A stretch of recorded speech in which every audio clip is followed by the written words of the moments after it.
Is your business protected against the threat of malicious litigation and frivolous lawsuits? Are you sinking company profits into marketing campaigns that do nothing to contribute to the growth of your business? Bottled Business Sense provides practical business perspectives that uniquely emphasize both legal and media marketing strategies to protect and ensure the longevity of your business. Now, whether you're trying to provide a startup business with some level of stability or an established business with foolproof asset and estate protection, or simply attempting to get a better return for your business marketing dollars, Bill Bernard and Rick Moscoso will expose potential pitfalls to ensure the security and growth of your business, free from unwanted expense and the threat of litigation. You'll learn how to implement marketing and protection tools equal to those used by today's most successful corporations. Let's join Bill and Rick for today's Bottled Business Sense show. Good morning again, everybody. We are here for another Bottled Business Sense show, Tuesday morning, 10 a.m. And we're here to talk about all kind of issues that involve the small business owner, the entrepreneur, and of course, it always trickles down to larger businesses too, because they need to have some of these concerns as well. The Bottled Business Sense show is designed to provide you with tips to protect your business, both from the standpoint of asset protection, employment law, and estate planning for personal assets and things of that nature. And it's geared to have that business move along at a steady pace by implementing sound marketing procedures. And that last part is the expertise of my co-host on the other end today, Rick Moscoso. Good morning, Rick. Good morning, Bill, and aloha. Good to be here this morning here on Tuesday. Yes, and by the way, I am Bill Bernard. I neglected to mention that, but I am in the Aloha State in a trial of a matter, and we'll be back shortly. And through the magic of Rick's workmanship, we're here to be able to present the show from two different studios, and we hope you can take advantage of the simulcast and watch us as well as hear us. Today, Rick, we're going to really get into, I want to set the stage for this model. A business attorney, in my view, has always been somebody who can make sure they understand asset and estate protection planning, because that takes the idea of business and personal assets and involves a plan to protect those assets through the formation of various entities and trusts and things of that nature. And that then carries down to incorporating employer-employee relationships in an employment law arena of sorts, because if you have that business and it's continuing to grow, you may eventually have a business that employs employees. And so you have to know about that relationship and its interaction in order to keep those other assets protected. And to make sure that nothing comes down the pike that'll lead you up the courthouse steps. Well, we've talked about a number of shows that deal with employment issues, but today I wanted to really focus in on, other than when you get sued, and let's hope you have the good sense to call a lawyer if you do get sued, when would you need a business lawyer that has some employment background or some employment experience?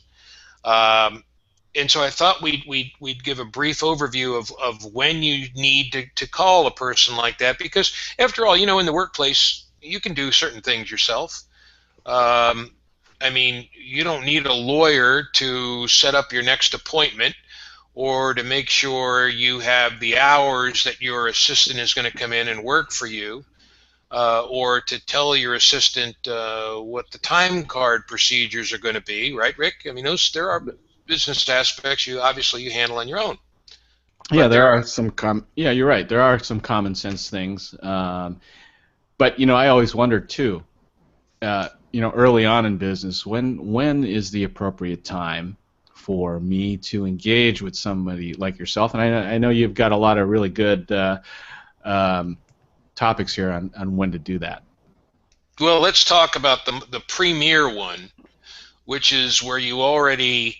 And we'll kind of work backwards. Let's say you have employees and now you want to fire an employee. Well, clearly there's a number of things that you need to be aware of, particularly if you're worried that this employee might sue you. You need to consult with an attorney to make sure you have the groundwork that will be sufficient enough to sustain a termination. Because in California, as we all know, employment is at will. That means you can fire anybody for any reason at any time, and you can fire anybody at any time is a better way to put it, and somebody can quit their job at any time. However, if you're at a job for a protracted period of time, if you have good employment reviews, if you have been a solid employee, you can attempt to establish what's called an implied in fact contract, that it's implied that you have a contract to work where you're working, and of course you cannot be fired then unless there's reasonable cause. So what does that mean? What does that mean, the implied working contract?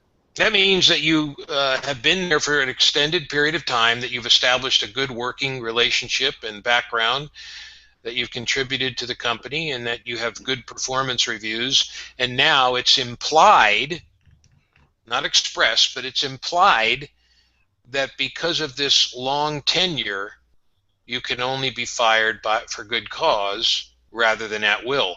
In other words, it's implied that a contract is in place to only fire you for reasonable cause, even when no actual contract is in place. Okay, and so by expressed, that would that mean that it's something in writing that you've used? Yes. An express contract would be different. So here's a few situations, for example, where you might want to call a lawyer when you're contemplating termination or when the termination issue arises. One, where you have a written or oral contract that limits your right to fire. So in other words, you may then employ somebody and say, okay, we're going to have this verbal contract, or we're going to have this written contract that in fact takes out of the arena the termination at will law for California, and establishes grounds for when I can fire you. So forget the termination at will and the implied contract that we just explained. There's a middle ground where you actually have an oral or written contract that says, hey, Joe Blow, I'm only going to fire you under these conditions. So it's established at the forefront. If you have a contract like that and you're contemplating terminating somebody, you should check with a lawyer to make sure that you're allowed to do it under the terms of that oral or written contract. Now, wouldn't you run into problems, though, with a situation of he said, she said, if you'd had some sort of oral contract? Well, that's always why you have, if it's in writing, so you don't have an issue. If it's an oral contract, you always have a third party in the room that can be a witness whenever you make that contract. Whenever you have anything to do with an employee that may involve hiring by way of verbal communication, verbal contracts, oral contracts, whenever you have some sort of a disciplinary action against an employee, you want to make sure you have a third party present who can be an independent witness, so you avoid that he said, she said. And it can be somebody who works for your company. That's not a problem, but you need to have that third party who can come in under oath and swear that under the penalty of perjury in court, this is what was said on that day. So go ahead. You got a question, Rick? Well, no. I guess the question is, what for our listeners out there? What would be an example of where they would just solely do an oral contract? I mean, we live in a state that's so litigious. Wouldn't you want to protect yourself with a written type of contract? Sure, and you're asking a psychological question there that I really can't answer. That's I would advise against that, but people do it. People do it. There's no rhyme or reason to it. It might be a very small company. It might be that they want to avoid a lawyer. It might be that they really want this person, but the person doesn't want to be working under an at-will employment relationship, so the person just simply makes an oral contract. It's very akin to why do you establish a solepreneurship and or a partnership as opposed to going the extra mile and establishing a business entity. You know, some people just don't do it. You also want to maybe consult. Well, you definitely want to consult a lawyer if you do believe that they have an implied in fact contract, because now rather than the at will, rather than the oral or written contract, we're talking again about the implied in fact. If you want to fire somebody and you believe that there is grounds to believe that the tenure that that employee has established an implied in fact contract, you better consult a lawyer to make sure that what you're doing is within the groundwork or framework that implied contract would allow, if it indeed did exist. You also want to call when there may be an employee benefit change. Maybe you're changing the benefits that were promised to your employee initially.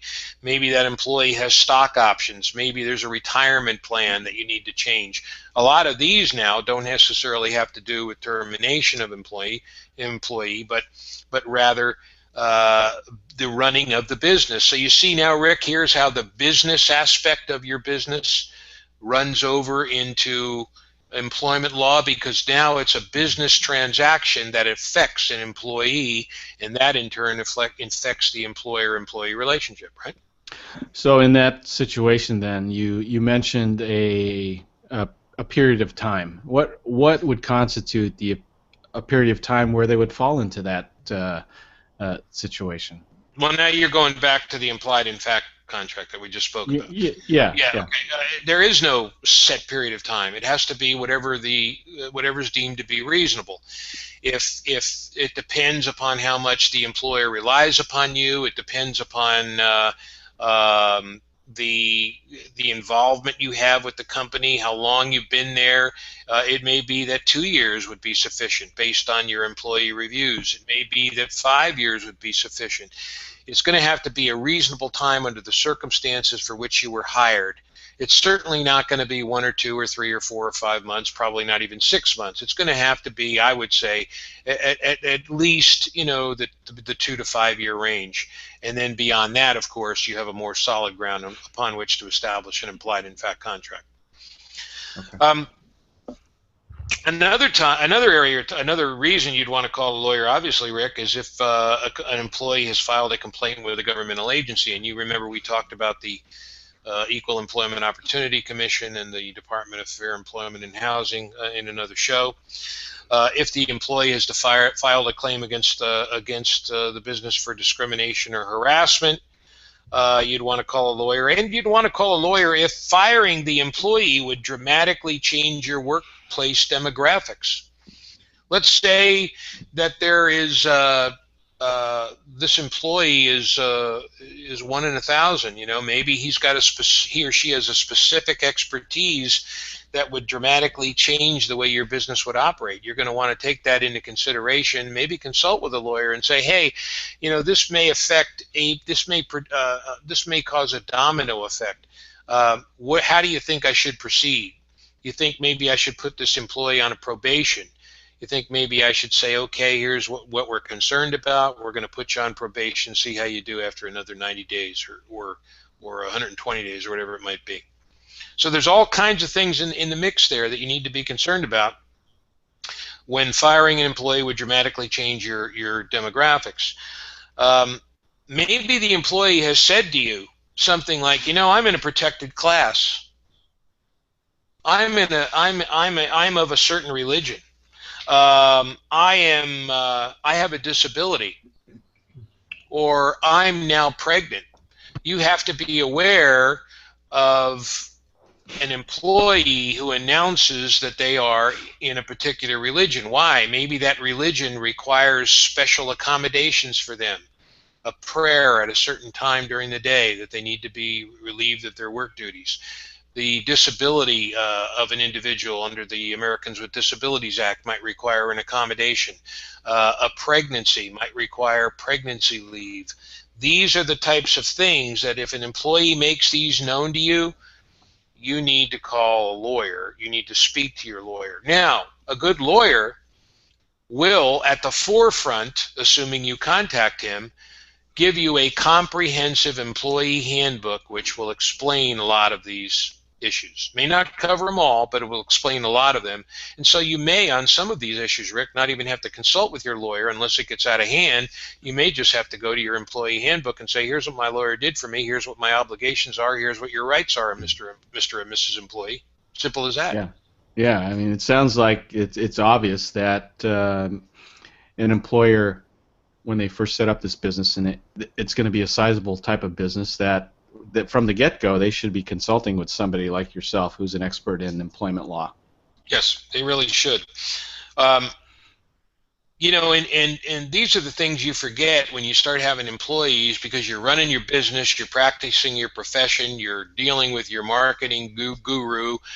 You need to be able to understand, okay, I need to throw this into the lap of a third party. And that's why we always say, in addition to a marketing person, you need an accounting person and you need an employer on your team. Be concerned about a worker's potential for violence. You should contact a lawyer if you've had incidents with the worker in terms of temper or maybe some physical act that you warned him about. You want to make sure that should be also covered in the employee handbook, but you want to consult with a lawyer if this becomes a problem. You might want to also consult with a lawyer strictly from a business aspect, Rick, if somebody has access to your trade secrets or any kind of proprietary information, competitive information that you want to protect. And that lawyer should then prepare a proprietary protection agreement for your company. Not at the time you call him because you have concerns.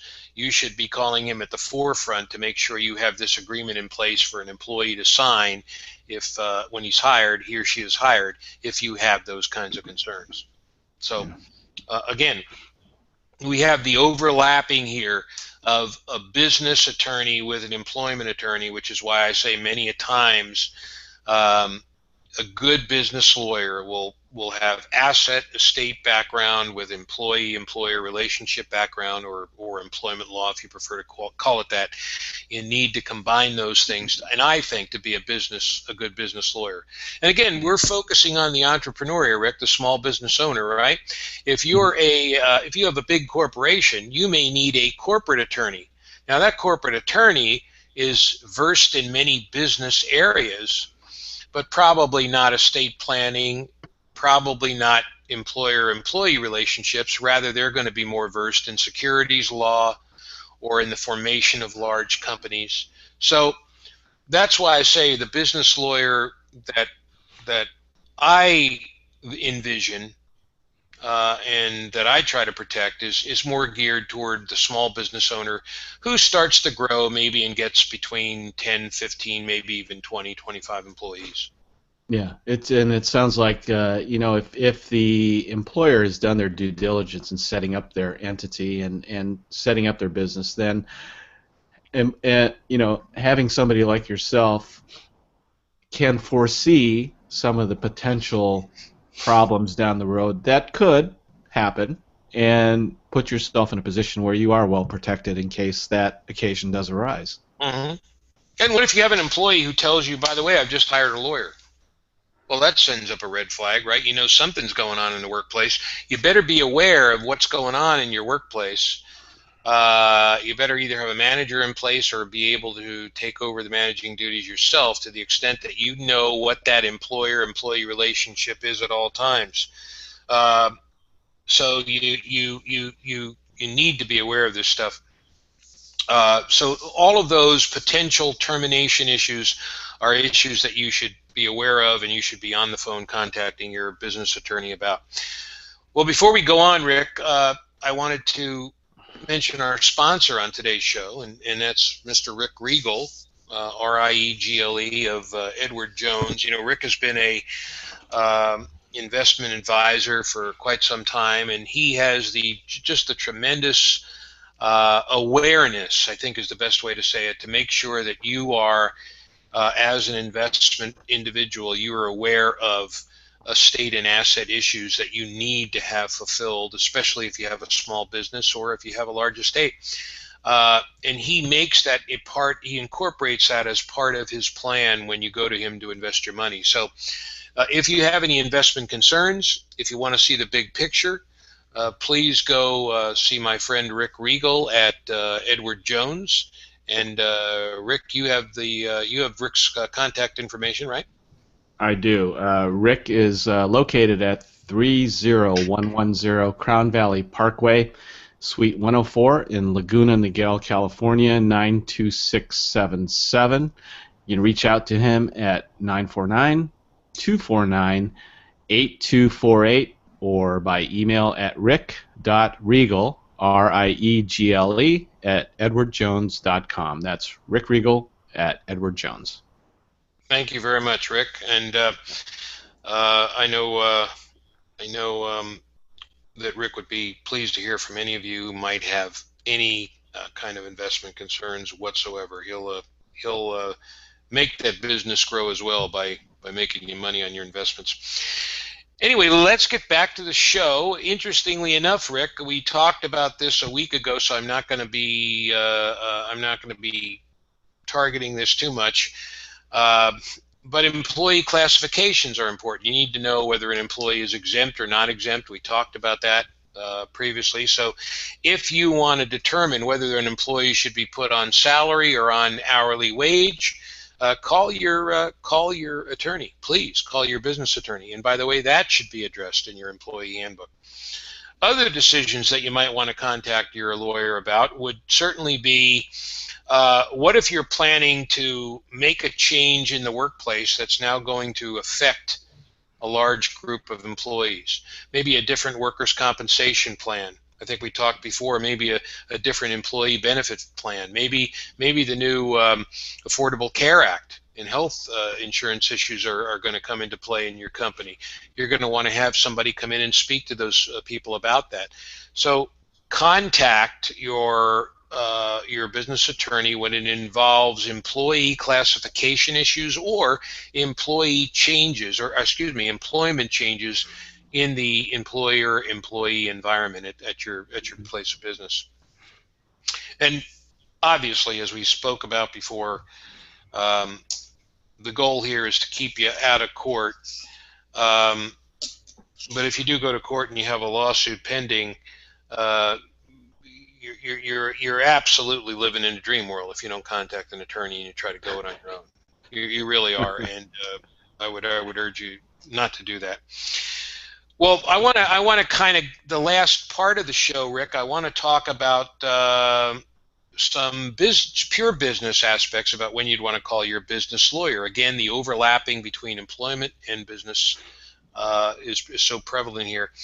A really good business lawyer can review and troubleshoot not only employer-employee agreements that you may have with your workers, but contracts, severance agreements, releases, contracts between your suppliers and your clients. Those types of contracts need to be reviewed thoroughly by your business attorney. Again, if you're preparing these things on your own, you're really pushing the envelope. You really and truly are. You need to have all of the necessary terms, not only that are standard for a contract, but what might have to be particularized for purposes of whoever you're dealing with, whether it's an employee, whether it's a supplier or a contractor or a client. Remember, these people are all different and have different needs for the most part.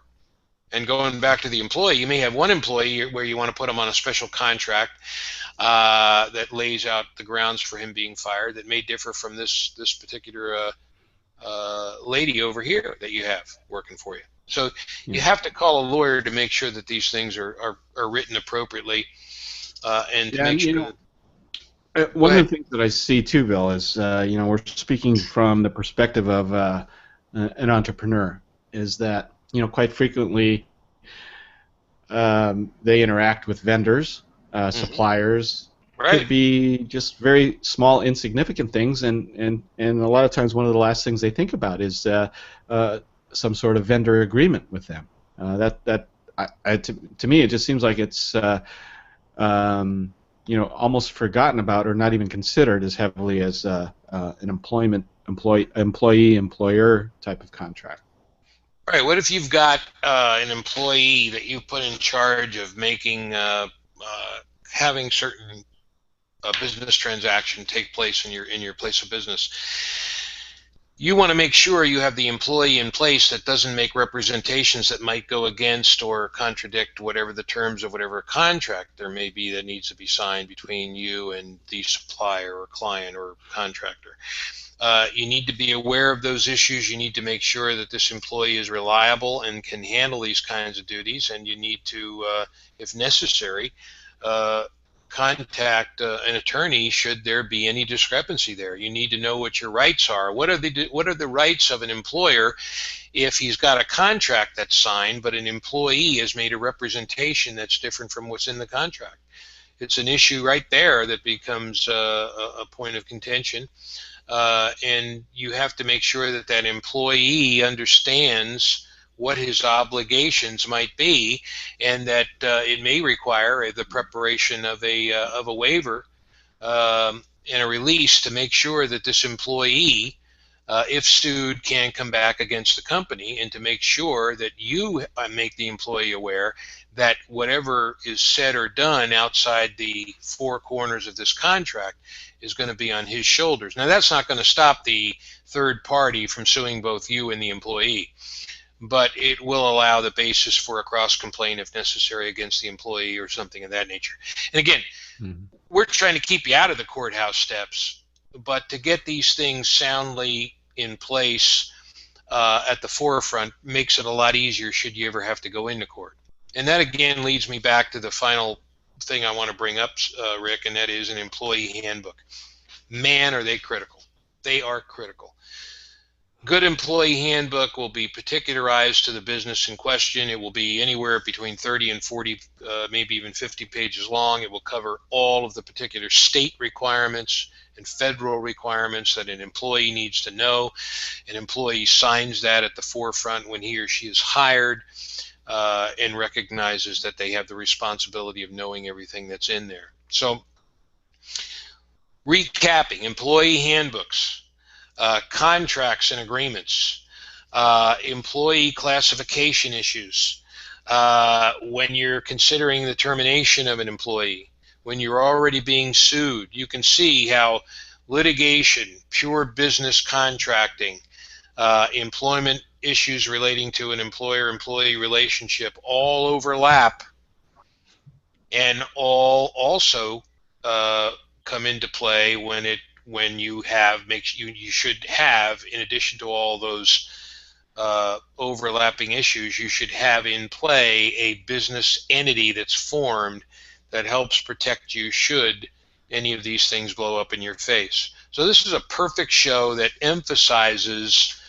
the overlap between asset protection planning and the formation of a business entity, employer-employee related issues or employment law issues, and of course pure business contract issues. All of them come into play, and this is what I perceive to be a true business attorney's responsibility toward his clients. You want to add something? That's awesome. I was just going to bring that up, and there's no better expert that I know of than Bill, who puts all of these things together in helping you from beginning to end or in between. And as a lot of our viewers out there have experienced over our shows, is that Bill is very, very knowledgeable on these specific areas that we just touched on today. And if you need more clarification, or you need to extend this conversation further with Bill, then I'd suggest you reach out to him and contact him at what's the best way to get a hold of you to extend this conversation, Bill?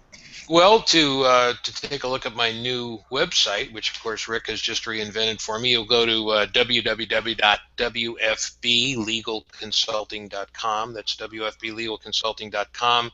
My email is bill@wfblegalconsulting.com, and my phone numbers are 949 area code 413-6535 or 698-6222. And lastly, I'd like to say, Rick, what am I out here for in the Aloha State? I'm trying a trust contest, right? One of the contingencies being that someone is claiming that that they deserved a part of the business that was in the trust. The business had a business it was formed into an LLC. Those units of the LLC were placed into the trust. How many units is this person entitled to, or is this person entitled to any units in the trust? So again, family planning, the overlapping of the protection of your personal assets by way of a living trust, or the placement of a better way to say it would be not so much protection, but the placing of those business assets in a trust to pass it on to your heirs may come into play later on. Should that be challenged, then you're going to have the litigation experience to know how to decipher those business assets in terms of how they're going to be passed by way of a living trust. So again, the overlapping of these areas, I believe, is critical for today's true business owner, for the entrepreneur and small business owner.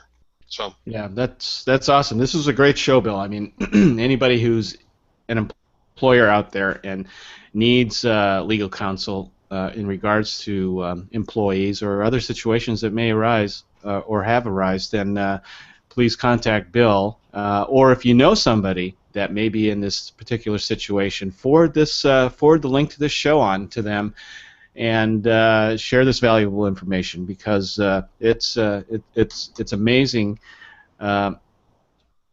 how much information is available here, on the show that Bill and I both share to help you in business out there. Right? Yep, and all you got to do is go back and listen to these shows whenever you want. It's right there in the library. That's the beauty about it.